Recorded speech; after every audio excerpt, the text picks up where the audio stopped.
मध्य प्रदेश के भोपाल में सतपुड़ा भवन में लगी आग पर काबू पाया गया।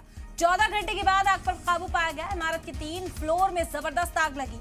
इमारत में कई सरकारी महकमों के दफ्तर हैं। आपको बता दें कि आतिशबाजी में कई सरकारी दस्तावेज जलने का अंदेशा है। सतपुड़ा भवन के कुछ हिस्से में अभी भी आग धधक रही है। बड़ी खबर इस वक्त की आप तक पहुंचा रहे हैं। आपको बता दें कि मध्य प्रदेश के भोपाल में सतपुड़ा भवन में कल आग लगी। आग पर फिलहाल काबू पाया गया है।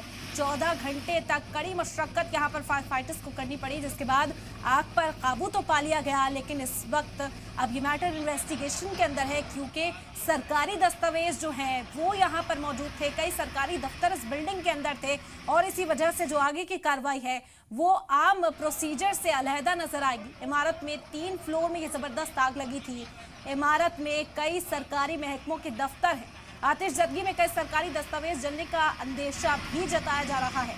सतपुड़ा भवन में कुछ हिस्से में अभी भी आग धधक रही है। फायर फाइटर्स यहां पर कड़ी मशक्कत करते हुए आग पर काबू पाने की कोशिश कर रहे हैं। हालांकि लगभग आग बुझा ली गई है। कुछ हिस्सा भी बाकी है जहां पर आग धधकती हुई नजर आ रही है। वहां पर भी काम जारी है। फायर फाइटर्स मौजूद हैं और आग पर काबू पाने की जो कोशिश है वो की जा रही है।